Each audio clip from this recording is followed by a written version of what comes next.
Alright, you guys, welcome back to another video. I thought I'd do something a little bit different today. As you can see, I'm outside, taking a walk. Decided to go out for a walk after dropping off the few orders I had for today. Not as many sales as like over the weekend, but I had the things I want to talk about today in the video. I had recorded Friday night, but got distracted and couldn't finish that video. It is currently Monday night now. Surprisingly, there's light out still, but I think it's going to be pretty dark in about half an hour or so. But yeah, orders over the weekend were pretty good. I'll probably try to put out show a photo of like what I actually was able to send out. It was maybe about 15 or so envelopes. None of them were bubble mail or so, like no like bigger orders, but it was still a good quantity, good amount of product that like I was able to like send out. The Edge of Eternity's collector booster guy had contacted me, I think like the next day, so it must have been, I don't know if it was like Friday or Saturday. He had contacted me. He was just like very wary of the box that I sold him. I guess he had looked on like Amazon and looked at the reviews, and of course like on Amazon, when it comes to like any magic product, a lot of people complain about product being like resealed, having, I don't know, fake cards on there. They're like, there's just always issues when it comes to magic products or even like Pokemon products, I feel like, and Amazon. Tried to reassure him, told him the few different tests to like do. I mean, he seemed like he was confident in the product when he had like looked at it, inspected it, and I spoke to him that day. I think he kind of got in his own head. I told him to look at the perforations like within the shrink wrap, look at the wizard seal, do the box shake tests. Does it sound like there's a bunch of like loose cards just like floating around in there? Like if it was like repacked, sometimes they don't repack it very well, and it's just a bunch of loose cards in loose packs. What other things did I tell him? I basically just tried to reassure him and told him like, you know, I'm trying to grow like a small business here. I know I'm like new to the game. Haven't been doing this for very long, but I want to have like a good reputation. I'm not trying to like scam anyone. So dogs approaching. Yeah, so I think that like the next day he had finally contacted me again, told me that he finally did open up the box and everything looked legit. Everything was okay. I was like, good. I was like asking him if he got like any hits. He didn't respond back to that, but he said he would leave me a good review. So it's like really happy that I was able to kind of help reassure him that like you had nothing to worry about. I told him, I don't remember if I mentioned this in another video, but for science, I wasn't going to like do anything sketchy, but I was curious whether you can weigh collector booster boxes. So I weighed all, I think 7 that I have, and they were all exactly the same by the 100th of an ounce. So they weighed all exactly the same. Like for me, that helped like reassure me as well that none of like no like funny business had happened. Like if there was like a huge difference in weight, then I would have been suspicious.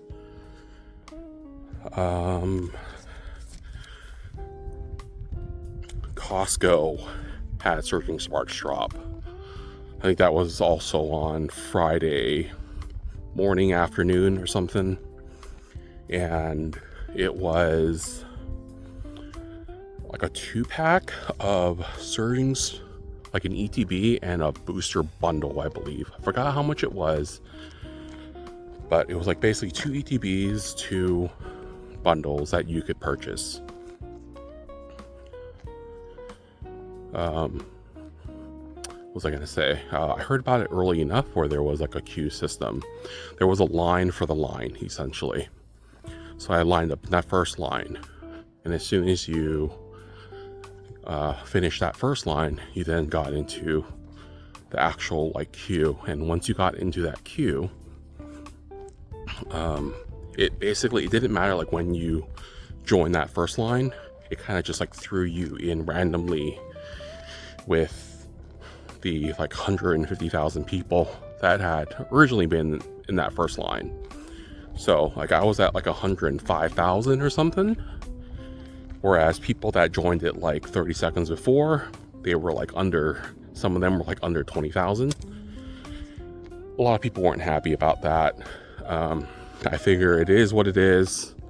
If there's anything left, which I doubt there was going to be any left, I would, buy the one that I was allowed to buy. I think about 45 minutes to an hour into, sorry, I'm really out of shape. I've been walking for about half an hour already. About like an hour into the whole queue system, someone somewhere found out that you could bypass and go to the front of the line somehow. There was like a link. You put in the item number, the quantity you want to purchase, and you were able to check out right away. So I feel like as soon as that link kind of got spread out to all the like the Discords, all the Twitter accounts, like any kind of like social media, basically the floodgates were open. People were like rushing to buy. Some people that were, like under 10,000 in line, they were too afraid to jump out of line. But yeah, it sold out within like 2 or 3 minutes after that link was basically put out there. A lot of people were really pissed about that Costco didn't do their part to make sure that people couldn't bypass and get to the front of the line like that. I can understand why those people were like really upset. But then there were another group of people, or like the same group of people, that were also pissed that people were actually using that bypass. And I was just like reading the Discord chat, and people were saying like they should be banned from ever buying from Costco again, and like some people were like fear mongering and saying like, yeah, I just got banned. I just got an email from Costco saying that I was banned because I used the bypass or something. I'm just like, that's bullshit. Like, Costco wouldn't be that quick to, I realize it's getting really dark. Costco wouldn't be that quick on issuing bans, and they wouldn't ban you. I don't think, if they don't have the infrastructure to be able to stop people from bypassing, they definitely would not be handing out bans that quickly. Might have to actually finish this video at home since it's getting so dark. What's the other thing? Oh yeah, so yeah, there were just like a lot of unhappy people when it came to the whole Costco bypass. I kind of stopped reading after about 5 minutes because it got really toxic. Then Amazon later that afternoon had white flare drop, the ETBs, limit of 3. I was surprised I had caught it because I didn't hear about it until maybe like 5 minutes after the Amazon drop happened. I was able to get my 3, so that just kind of increases my white flare ETBs that I have. Those ones, if I do sell, I don't think I'm going to sell until like the holiday season. Those ones I feel a little bit more confident about like holding on to, since it's like a premium product. No, the LGS like near me, they also had Black Bolt that they were offering to sell. Not Black Bolt, it was Black Bolt and White Flare ETB. So I think basically everywhere got allocation. They got like a restock, a small restock or something. They didn't get very many. My LGS told me that they would only have 10 per day to sell. I had gone in to my LGS just on an off chance to ask them whether I could donate a bunch of tins to the children's hospital like fundraiser thing that they were doing. And then I asked them about, oh, do you guys actually have any Black Bolt White Flare for sale? And they were like, yeah, but we have like very limited amount of stock. But lady at the front of the register, I don't know why she decided to ask me like which one I was like looking for exactly. Told her the Black Bolt, and she went down into the storage where they were keeping their allocation to sell the next day, and she sold me one. So that was like really nice. Went back in the next day and then donated the bunch of Pokemon tins I was planning on using, but decided on not using just because I don't think I could do a bunch of like Pokemon like repackages anytime soon. It goes to a good cause. It kind of clears out some space for me. I'm gonna actually pause it here real quick, go home and finish recording, because I realize, yeah, it's getting pretty dark now and I'm about to walk onto the main road where it's probably gonna be really loud anyways. Okay, back at home now. Realize my hair is super crazy. Just in that hour of time I was out there taking a walk, or even like within like that time period of that video, it got dark really quick. The other thing I was able to finally like get done, I was finally able to use my new brother's like label printer and like label all of my sets, and then like alphabetically like A through Z for the cards that I've sorted so far, like the Merzer Call of Manor and stuff like that. I do need to order some of those. I'm still not sure if I'm going to go with the BCW, but I might just go with like more of a like the Amazon Chinese like knockoff of like tall dividers. I just need some tall dividers just so it's, let me flip the camera around real quick.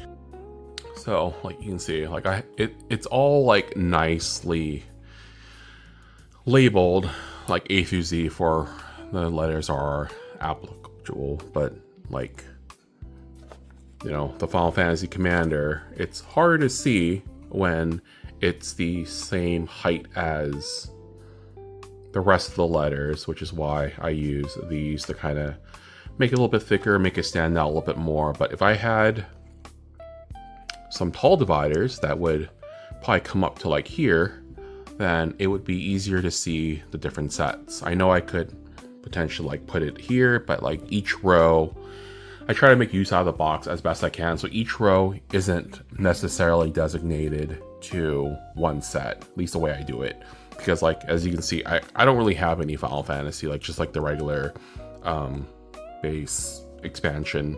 I don't have very many of the Final Fantasy cards. It's really just lands, and I have like a Barrett Wallace from the Commander decks. I do have like a random bulk for Final Fantasy that I'm going to integrate into like my current inventory, but yeah, for now I like to get just like some dividers that would make it so it's going to be easier for me to see the sets. So I need to order some soon. I just don't know if I want to order it through like BCW, which they're expensive, and to get free shipping you need to spend like $99 there, so it may not be worth it. Oh, one cool thing I did find was this. I've never seen this before. I thought it was just like a worthless error, but it's just a blank magic card essentially. I thought it'd be completely worthless, asked around and found out that it's worth at least 20 bucks. So there was like one person in my comments that wanted to see how I do eBay listings. This is something I will probably put on eBay, just because I know there are groups out there, like there's Facebook groups out there that do buy misprints. And I think this would be considered like a misprint, not one of the more rare misprints, but still a misprint nonetheless. I think it's just going to be easier to quickly sell it on eBay instead. So that's going to be something I'm going to try to do like a quick video on just to show you guys like how I typically list things on eBay, which is a very long drawn out process, but it's the most easiest way that I know how to do it currently without using some sort of automation or some sort of program to mass list things. This is like a very unique item too, so yeah, I feel like it's just like a slower process. I've got my list of things I want to talk about. I'm trying to be a little bit more organized in my thoughts now. I talked about labels. Oh yeah, and I realized my videos that seem to do the best, and it's very true, are like the more controversial ones. So like I realize, let me look at the stats real quick. I think like my scalping video did pretty well. I think a lot of people in the comments at least thought I was a scalper. They don't see a difference between being a scalper, a reseller, and an investor. I don't, like personally, I don't care like what people call me. I've been called scalper before. I'm at a point in my age now where like I don't really give a shit if people call me a scalper.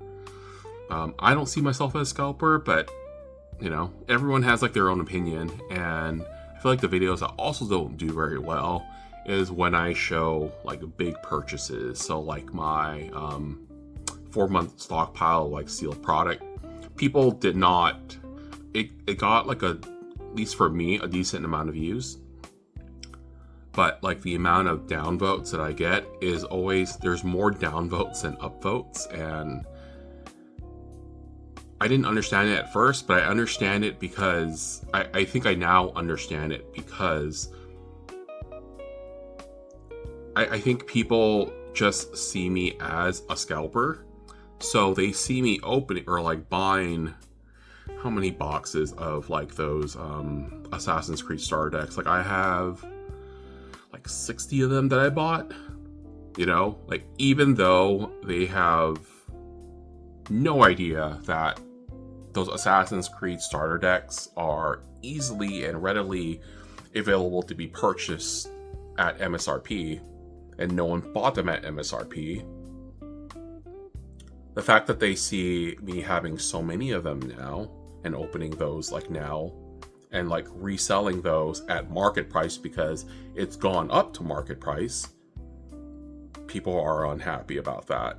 And I guess I really don't know what to tell those people. It's like, I'm not sure if they're upset because I held on to it. It wasn't intended to be held on to investment, but it just turned out to be that way. I did plan on opening them all for the singles and selling the singles. But now I'm selling them sealed as well. I did open up like 20 of them for the singles. And I have been selling them sealed as well. Just because I could make roughly the same amount of money selling it sealed. So like, why not? Why not try to diversify my inventory more by selling it sealed and selling the singles out of those like starter decks? So I don't know if people see stuff like that and see me buying a bunch of like other boxes that are not desirable, like the March of the Machines Aftermath. Like, no one wants those, you know? Like, there's not really money to be made off of those. Like the Assassin's Creed booster boxes, there's not much money to be made off of that. I mean, I feel like most of the stuff that I opened and was showing, it was all old product. Yes, I did have, I think like a Destin's Rivals, Pokemon Center, ETB. Like, anyone could have gotten that. But I guess the fact that I plan on reselling it eventually, it makes me a scalper. What other things did I get? I forgot if I got opened up those like Tarkir Omega collector boxes. Like the price that I bought them at and the price I can resell them at, I'd basically break even at this point. So that's something I'm going to hold on to like longer term and wait for the price to appreciate. I guess I'm a scalper because of that as well. I think the only thing that I bought during that 4-month period that I could resell now for big games that people are looking for and that is popular are those gift bundles, the Final Fantasy gift bundles. I think I got those at $90 and they're at like close to $200 now. So I think if anything, those would be the only true things that the average person would see it as scalping. Everything else that I can think of, and I know my memory's not good, none of the product that I bought was desirable. It's not stuff that people are actively like searching for and trying to buy, but because I bought a lot of product and now I'm planning on like reselling it for a small profit, I guess I'm a scalper. Yeah, I think that's like the only things I kind of want to go over today. Just wanted to kind of go over things that had happened over the weekend, and some of the small buys I was able to make. So I guess until next time, I'll see you guys in the next video.